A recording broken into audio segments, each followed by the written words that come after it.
नमस्कार, संध्या सिद्धी क्रिएशन मध्ये आपल्या सर्वांचं पुन्हा एकदा मनापासून स्वागत आहे। इंग्रजी नवीन वर्षाची सुरुवात होते की सुरुवातीला संक्रांती या सणाने आणि संक्रांतीच्या आदल्या दिवशी भोगी साजरी केली जाते। या भोगीच्या दिवशी आमच्या गावाकडे पारंपरिक पद्धतीने राळ्याचा भात आणि भोगीची भाजी बनवली जाते आणि ही भोगीची भाजी आणि राळ्याचा भात खरपूस अशा तीळ लावलेल्या बाजरीच्या भाकरी सोबत खाल्ला जातो। पारंपरिक अशी भोगीची थाळी आपण बघणार आहोत। तर सुरू करूयात। भोगीची भाजी बनवण्यासाठी आपल्याला ज्या भाज्या घ्यायच्या आहेत यामध्ये भाज्यांचं प्रमाण तुम्ही तुमच्या आवडीनुसार कमी जास्त करू शकता आणि त्यामध्ये एखादा पदार्थ ऍडही करू शकता। तर यासाठी मी सुरुवातीला घेतलेत हे ओले हरभरे, पावट्याच्या बिया, मटार, वांगी, कांद्याची पात, पालक आणि चाकवतची भाजी, घेवडा, गाजर, यामध्ये तुम्ही आंबट चुका घेऊ शकता, चाकवत घेऊ शकता। तर आपण या सगळ्या भाज्या आता शिजायला घेऊयात। ही भोगीची भाजी करण्यासाठी आपण सर्वप्रथम हे पावटे, मटार, गाजर, ओले हरभरे, घेवड्याच्या शेंगा, ही चाकवत आणि पालक, कांद्याची पात, वांग्याच्या फोडी, या सर्व भाज्या आपण पाणी घालून शिजवून घेणार आहोत। यामध्ये आपण आता पाणी घालून हे शिजायला ठेवणार आहोत। हे आपण आता झाकण लावून शिजवून घेऊयात। आपल्या या भाज्या शिजतात तोपर्यंत आपण वाटण्यासाठी लागणारी तयारी करूयात। त्यासाठी आपल्याला लागणारा कांदा, खोबरं आणि लसूण आगीवरती भाजून घेणार आहोत आणि तीळ आणि शेंगदाणे याचा भाजून कुटही करून घेणार आहोत। या भाजीसाठी लागणाऱ्या वाटण्यासाठी आपण हे कांदा, खोबरं आणि लसूण आगीवरती भाजून घेणार आहोत। जर तुमच्याकडे चूल अवेलेबल असेल तर तुम्ही चुलीमध्ये भाजा, त्याचा स्वाद खूप छान लागतो। आणि हे तीळ आणि शेंगदाणे तेही आपण भाजून पाट्यावर वाटून घेणार आहोत।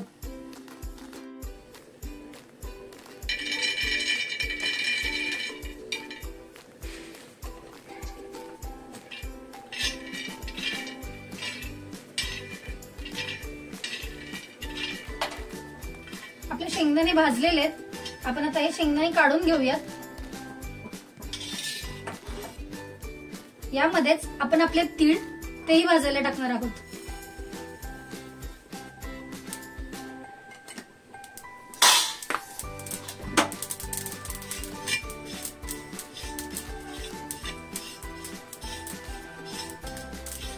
आपले तीळही आता भाजलेले आहेत, आपण तेही आपल्या शेंगदाण्यामध्ये काढून घेऊयात। आपला कांदा आहे, त्या कांद्याला आपण असे काप देऊन घेऊयात जेणेकरून की हा कांदा आपला आतपर्यंत व्यवस्थित भाजला जाईल। आपण हे आता हाय फ्लेम वरती कांदा आणि खोबरं, लसूण आपण आता भाजून घेणार आहोत। चूल असेल तर हे तुम्ही चुलीमध्ये निखाऱ्यावरती भाजून घ्या, त्याचा स्मोकी फ्लेवर खूप छान येतो। आपलं खोबरं आता छान भाजलेलं आहे, आपण ते आता काढून घेऊयात। आपला लसूणही भाजलेला आहे, आपण आता लसूणही काढून घेऊयात। आणि हे आपले कांदे जे आहेत ते कांदे इथे भाजून घेऊयात। कांद्याला पण उलट सुलट काप दिलेले असल्या कारणानं ते आतपर्यंत भाजले जातात आणि त्याचा स्मोकी फ्लेवर छान येतो। गावाकडे यातल्या सगळ्या भाज्या जरी नसतील अवेलेबल तरी एकमेकांच्याकडे असणाऱ्या भाज्यांची देवाणघेवाण केली जाते आणि हा सण अतिशय मिळून मिसळून साजरा केला जातो। जेव्हा चलन व्यवस्था फारशी अस्तित्वात नव्हती त्यावेळी एकमेकांच्या गरजा या एकमेकांच्याकडे असणाऱ्या साहित्याची देवाणघेवाण करून पूर्ण व्हायच्या। आपला कांदा आता भाजलाय, आपण हा आता बंद करणार आहोत आणि हे आपले कांदे काढून घेणार आहोत आणि थोडंसं थंड करून आपण हे पाट्यावर वाटून घेणार आहोत. हे आपले राळे आहेत. या राळ्याचा आपण भात करणार आहोत. याला मिलेट्स असंही म्हटलं जातं. या राळ्याचा भात भोगीच्या दिवशी आवर्जून खाल्ला जातो. तर आपण राळ्याचा भात करणार आहोत. त्यासाठी आपण एका पातेल्यामध्ये राळे घेऊयात.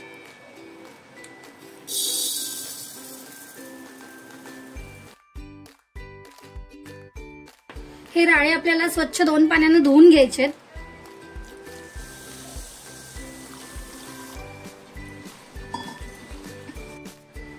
या राळ्यामध्ये जितके आपण राळे घेतलेत त्याच्यात दुप्पट पाणी आपल्याला घ्यायचंय आणि त्यामध्ये चवीपुरतं मीठ घालून आपल्याला हे राळे याचा भात शिजवून घ्यायचंय.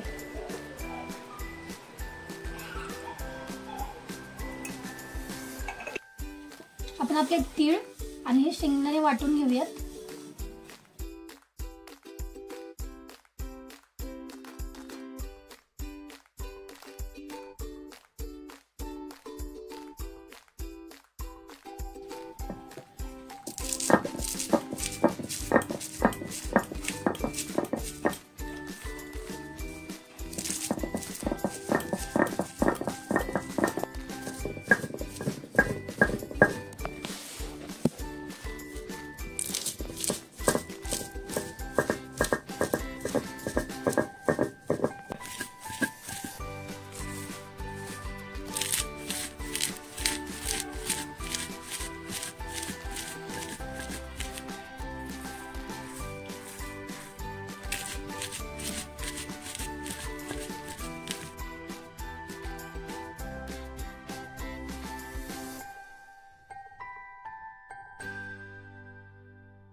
लसणाच्या पाकळ्या खोलून घेऊया.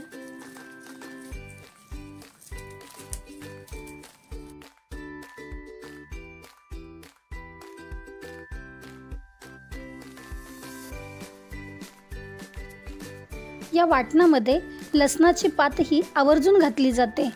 आम्हाला ती मिळाली नाही, पण तुम्हाला जर मिळाली तर नक्की वापरा. त्याचा खूप छान स्वाद येतो.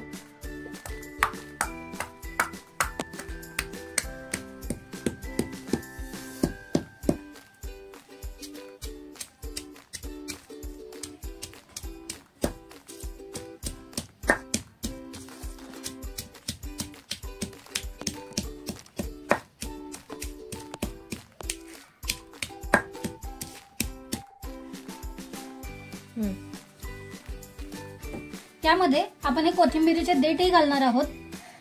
हे कोथिंबीरीचे देठ घातल्यामुळं भाजीला छान चव येते. आपण हे आता सगळं वाटून घेऊयात.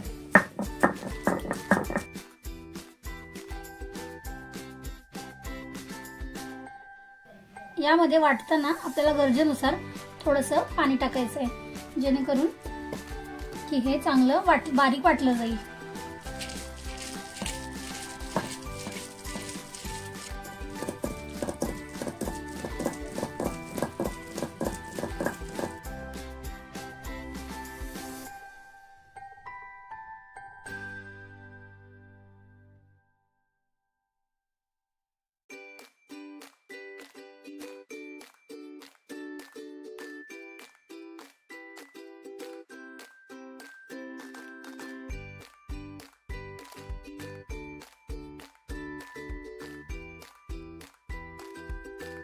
आपल्या भाज्या आता शिजलेल्या आहेत. आपल्या सगळ्या भाज्या आता शिजलेल्या आहेत आणि या आपण आता थोड्याशा पळीच्या साह्याने आपण थोड्या स्मॅश करून घेणार आहोत.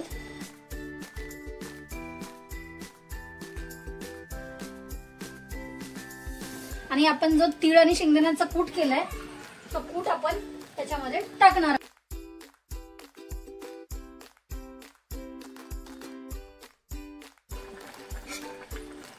आणि यानंतर आपण याला उकळी काढणार आहोत आणि या भाजीला आपण आता फोडणी देणार आहोत. आपला तिळाचा आणि शेंगदाण्याचा कूट घातल्यावर आपण याला एक उकळी काढून घेणार आहोत आणि आपण याला फोडणी देणार आहोत. आपल्या राळ्याचा भात तयार झालाय.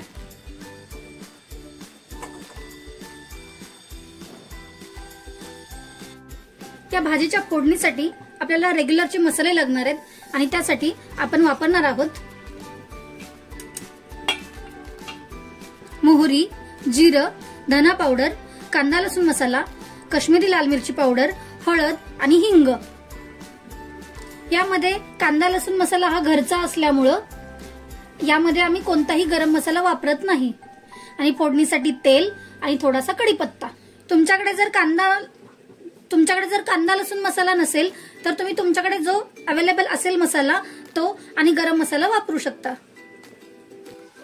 भाजीची कन्सिस्टन्सी आपल्याला आपल्या आवडीनुसार करण्यासाठी थोडंसं पाणी गरम करून घ्यायचंय। पाणी आता बऱ्यापैकी गरम झालेलं आहे। आपण हे आता पाणी काढून घेणार आहोत आणि आपण आपल्या फोडणीची तयारी करणार आहोत। फोडणी देण्यासाठी सर्वप्रथम आपण तेल घालूयात। आपलं तेल आता तापलंय। तापलेल्या तेलामध्ये मोहरी,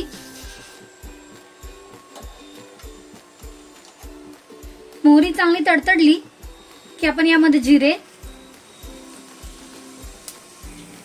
हिंग, कांदा लसूण मसाला,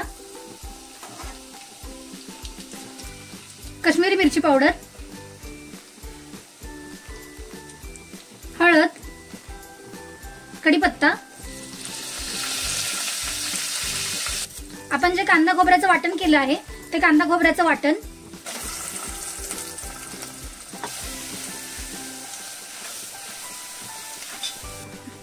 धने पावडर। हे वाटण भाजतंय तोपर्यंत या वाटणामध्ये थोडंसं आपण या भाजीसाठी लागणारं चवीपुरतं मीठ घालून घेणार आहोत। याने होतं काय की या वाटणाला मीठ लागल्यामुळं भाजीला अतिशय छान चव येते। चवीपुरतं मीठ। तेल सुटेपर्यंत आपल्याला हे जे वाटण आणि हे जे मसाले आहेत ते भाजून घ्यायचे आहेत। हे जे पाणी आहे आपण पाटा धुवून घेतलेलं हे पाणी आपण याच्यात टाकणार आहोत।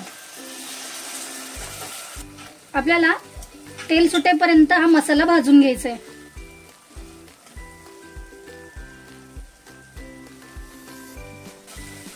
आपला मसाला आता तेल सुटेपर्यंत चांगला भाजलेला आहे। आपण यामध्ये आपण शिजवून घेतलेल्या ज्या भाज्या आहेत त्या भाज्या आता मिक्स करणार आहोत।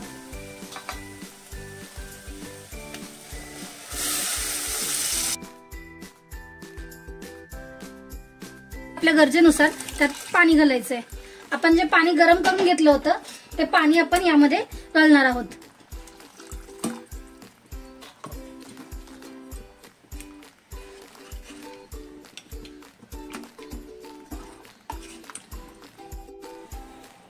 आपली भाजी आता तयार झाली आहे। आपण त्यामध्ये थोडीशी कोथिंबीर टाकून घेऊयात आणि गॅस बंद करूयात।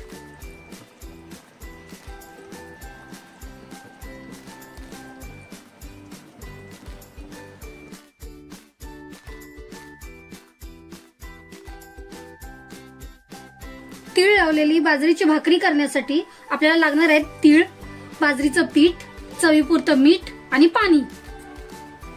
बाजरीच्या पिठामध्ये आपण चवीपुरतं मीठ घालून घेणार आहोत।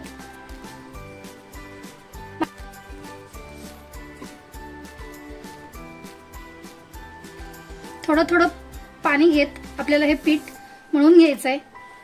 बाजरीची भाकरीचं पीठ मळत असताना पीठ दोन्ही हाताने चांगलं मळून घ्यायचं।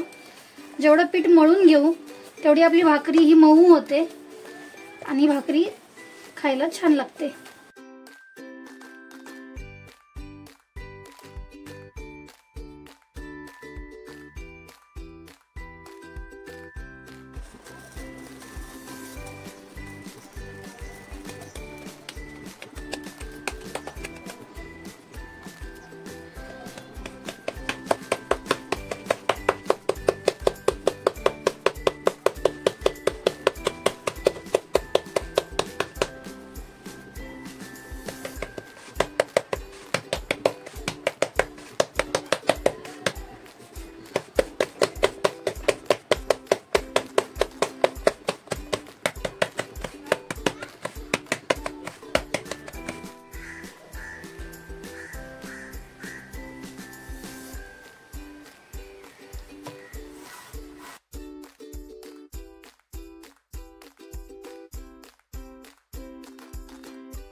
अशा प्रकारे आपली पारंपरिक भोगीची थाळी तयार आहे।